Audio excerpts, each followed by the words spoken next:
Greetings, villains, vigilantes, heroes, and heroines. You're tuned in to Project SuperVillain. We're your hosts. I'm ArcDrifter. I'm Midnight White. And today we're doing a review on 3 random games that we've discovered and want to share with you guys. That's right. It's kind of a new format for us. We don't often do like multiple reviews like this, but we're seeing how it's going to work out. Yeah, we're kind of doing a test run of it, and we might do a few more in the future. We have a couple plans here, and I don't know if we're going to keep doing 3 or if we're going to drop to 2. Whatever. We got 3 for you today, and these are what they are.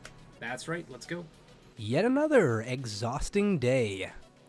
In a world where QWOP exists, we didn't really need yet another exhausting day, but here it is. So, drop on the deck and flop like a fish until you reach the finish. Developed by Candleman Games, this rudimentary yet entertaining ragdoll simulator lets you experience the final moments of a stroke victim as they make for their life alert button. Okay, so that's not what this game's about, but that's what it feels like. Yet another exhausting day traps you within what can only be described as a magical Disney fever dream with a side of psychosis and Mario. With its garish, bloomy flair, glistening and glittering effects, and surreal level layouts, this game succeeds in making you feel as though you're exploring the depths of your consciousness that have been irreparably damaged by years of alcohol and drug abuse.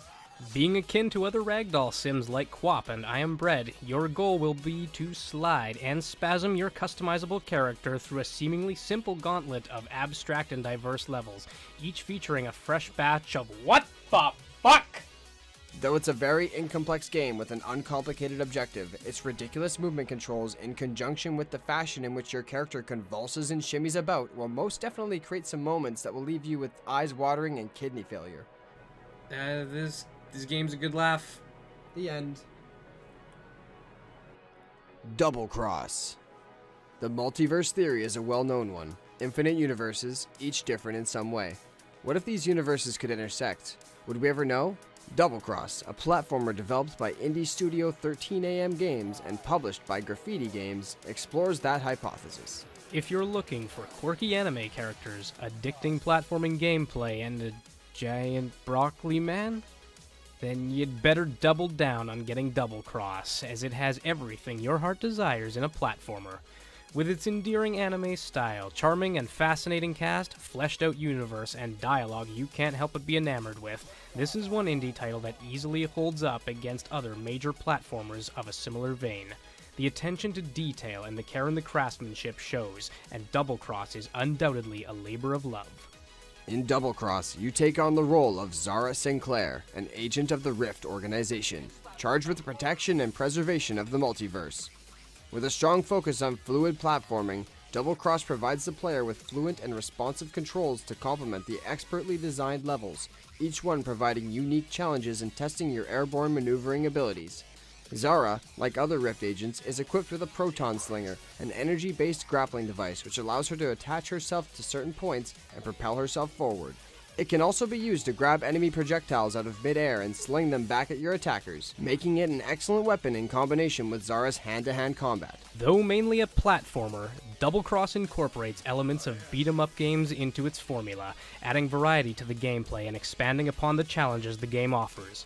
On top of all of this, you will also be given access to several different powers, allowing you to either heal damage taken, repel enemies with an effective AoE attack, or launch a high damage energy sphere at your opponents, obliterating everything in its path. Over the course of the game, you will visit 3 different worlds, each containing multiple levels with their own enemies and obstacles for you to overcome, and populated by a cast of distinguishable characters. Whether they're to help you or hinder you, each is sure to make an impression on you. Since our first outing with the game, we've picked it back up again multiple times, and have almost made it through the game's first world, Gootopia. With such a strong beginning to a platforming epic, we're eager to see what awaits us further into Zara's adventure in the other 2 dimensions. Double Cross has an element of quirk that separates it from games of parallel categories. It boasts a strong adventure serial style, and can remind you of many of the cartoons and animes that saturated the TV networks come Saturday morning. The platforming is addicting as can be, with an entertaining mechanic in the proton slinger that acts as a harbinger of fun. Every time it appears, there's a sense of joy relatable to the feeling of seeing mom come home with McDonald's for supper when you were a kid. It will bring great elation to you to be swinging about Double Cross's worlds. The characters you will meet are also guaranteed to entertain, parodying many sci-fi and anime tropes that succeed in charming you with some of the most amusing and ingenious dialogue we have ever seen in a game. To us, this kind of stuff makes a winning formula. So overall, this game has a lot more pros than cons, and it could definitely use a little bit of work in the combat department, but it still serves its purpose. It doesn't take away from the game at all. It's still an awesome game. Ah yes, the narrative is intriguing, as is its universe, and we can't wait to get back into slinging around the multiverse. Police stories. Most films and games depict cops as loose cannons that tend to break the rules to accomplish their objectives. These tropes are nowhere to be found in Police Stories. A game developed by Mighty Morgan and published by Hype Train Digital, Police Stories takes you deep into the lethal and perilous occupation of two beat cops becoming entwined in the dangers of the criminal underworld. By now, we've seen plenty of top-down shooters done in a similar style, from old Flash games like SAS Zombie Assault, for those of you who remember, up to more modern retro shooters like Hotline Miami. In parallel fashion, Police Stories is a challenging and tactical cooperative experience that satisfies an urge you didn't even know you had. Featuring gorgeously detailed 16-bit pixel art, intelligent and witty exchanges between characters, and skillful use of lighting and art direction, this game captures the essence of truly retro video games of years gone by. If you're looking for a true tactical shooter where each scenario requires strategy and forethought, where each item you take can alter the outcomes, and split-second decisions will mean the difference between emerging victorious and mission failure, then this is a game you must play. As a police officer, it is your #1 duty to protect and serve, and with that comes the responsibility of unlearning all your previous training from other games and not shooting instinctively. Only armed perps with guns drawn can be eliminated, as executing unarmed perps or civilians will result in point reductions that prevent you from progressing further in the game. With conditions such as this, it simulates what it could possibly be like to have to make such a choice in only moments between your life and another's. This is made all the more difficult by the fact that all of these enemies have the quickest and most accurate draw in the Wild Wild West. Before your mission commences, you will be given a choice of weapons and gear. It would be wise to not be frivolous with your decisions, as each situation will require a different approach with different tools. Each item provides an alternate means of advancing, bestowing you with the necessary setup to complete your objectives. Flashbang grenades can blind enemies and stun them as you detain or eliminate them. Lockpicks can assist you in accessing areas secured by, a lock. Other high-tech gadgets such as the snake cam will allow you to peer under doors to observe enemies that would otherwise be unseen until breaching. This is in addition to med packs and a selection of police firearms. And we forgot to mention that you can do all of this with a friend. Hey, get the fuck over here. Come on, you were supposed to be here already. Get the fucking rid of that. I don't give a shit. Take that. Take that. No, you hold it like a controller. You remember? Controller? Hold it. There you go. That's good. Don't fucking eat the controller! Sandwich? No! Plastic! Play. Don't fucking eat. This game offers local and online multiplayer, and co-op is definitely the way this game is meant to be played. Having someone to body block bullets for you is especially useful in a game where one single bullet can be lethal. This element of the game makes for a gripping and stimulating tactical experience that is unlike many other games of this genre. Unfortunately, there is one glaring flaw with this game. We hope it can be possibly remedied at some point, but it's the level progression system. Yeah.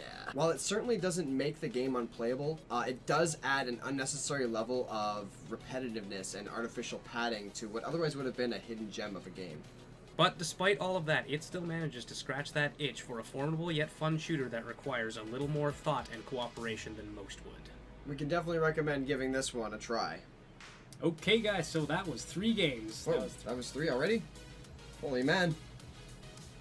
Yeah, so that was 3 games, guys. We did it. We did it. We hope you guys enjoyed the video. If you did and you have opinions on it, please let us know in the comments down below. Or hit that like button on whatever platform you're watching on. We really appreciate it, and it shows us that you enjoyed the video. That's right. It supports us, and it supports our friends right here at Nest. So go ahead and do all that good stuff. And stay tuned for more reviews. We'll be doing plenty more in the future.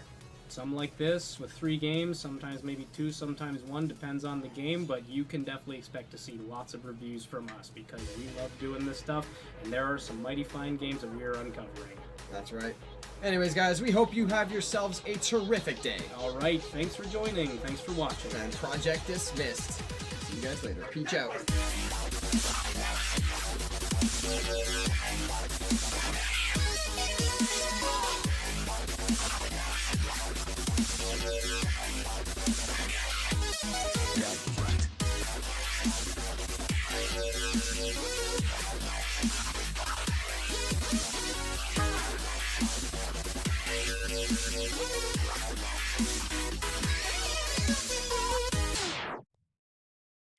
Each out. Yeah.